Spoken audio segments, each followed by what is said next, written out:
It is funny. There is no typical day.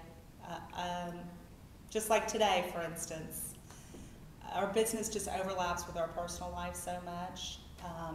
We have 2 small children, so we're up 6 o'clock getting them dressed and ready to go to school, and then taking them to school, and then coming here to meet you, trying to be on time for that, and gosh, there's just no typical day. And then today is unusual because he's actually here with me, and a lot of the times we're not here together. And then, I leave from here and go to an appointment with a client outside of here, a commercial client. And then, we're back home in the afternoons, and I don't know. There's just no typical day. Is there a typical day? Not really, no. No, when I come in, there's usually a few problems I have to solve, and then I figure out how much money we have, and that's the big thing of my typical day. Every day I come in, I try to figure out how much money there is.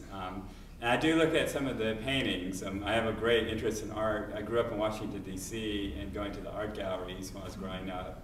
And I look around to see if there's any new art, and that's one thing I do every time. I don't know if you know that, but I kind of poke around because I'm curious about whether there's any new art in here.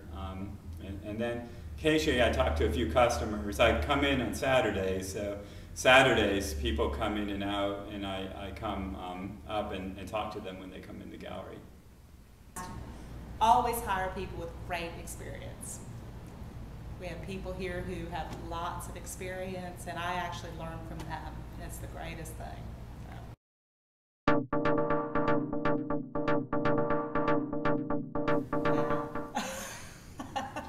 I think that they should start in kind of from the bottom up. I see other couples that they jump in like head first, and they invest everything they have in it, and I don't think that's a smart thing. I think the way to do it is the way we did it, by starting small, like in a garage, and having one person have some other kind of income, so that they don't put all their eggs in one basket, and then kind of build it up slowly is the way I see how to do it.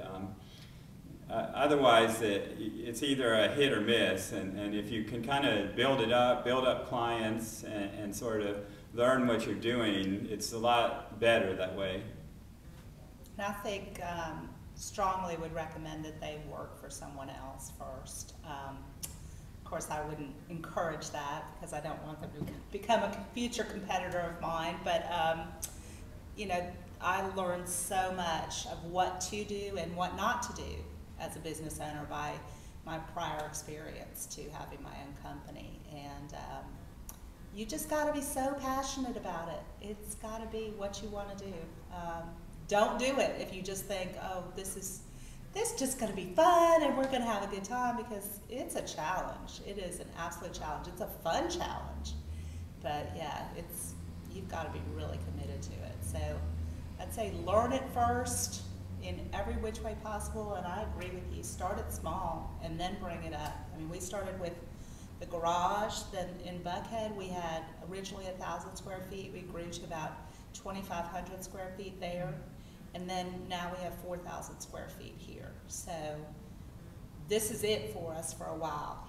We only want to see the numbers of people that we do business with grow. We don't want to see our physical space grow any bigger than this for a long time. But yeah, just keep at it and just start it small. I think that's a great idea.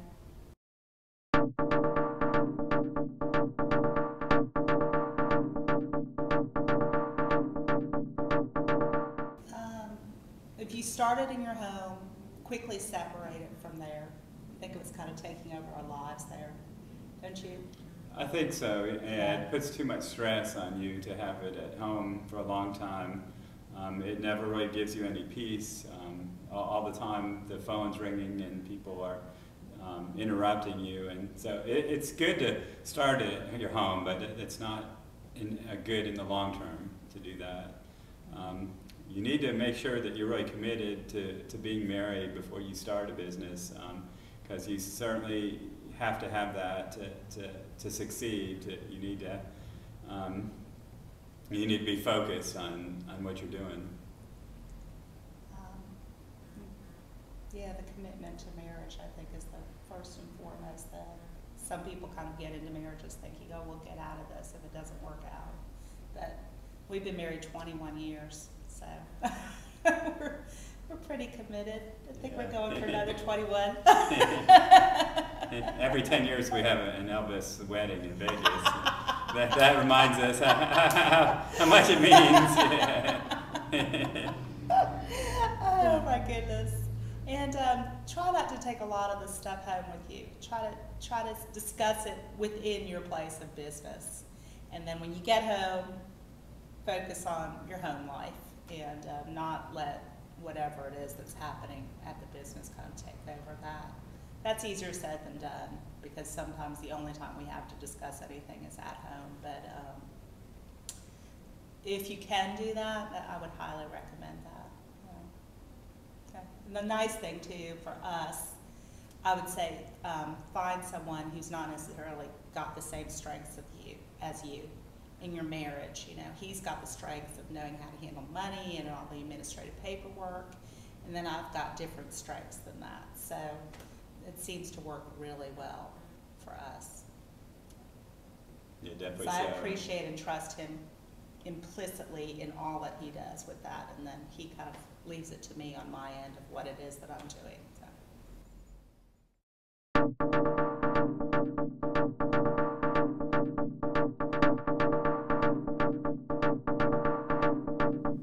Do what you love and the money will follow. It's a good motto of it. And if it's something that you love, people will catch on to that, and the money will follow. But don't do it just expecting to make a lot of money. Yeah, you have to feel really sincere about it when you're trying to sell any product.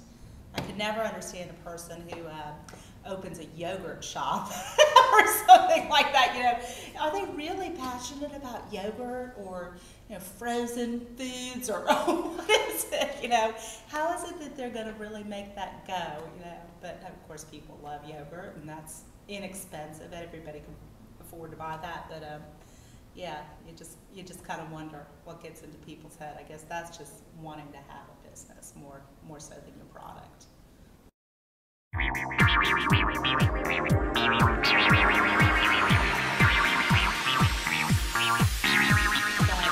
Sometimes it's just really, really hard to remain really excited and positive about it, because it is so stressful and there's just so much to do all the time. You don't have any downtime. Right, but at the same time, I would not trade it for the 9 to 5. No. Exactly. Yep. Every day is interesting, and we also have other things that go on. She's a Girl Scout leader, and I coach. I coach sports. Yeah. And then we have a son who's 5, and he coaches both kids in soccer. Okay. So yeah, we keep busy. Yeah, you have to kind of put on a different hat, and sometimes the transition is just only a couple minutes, like from going to the business to getting a child to go coach a team. You suddenly kind of put on a different face there in a few minutes.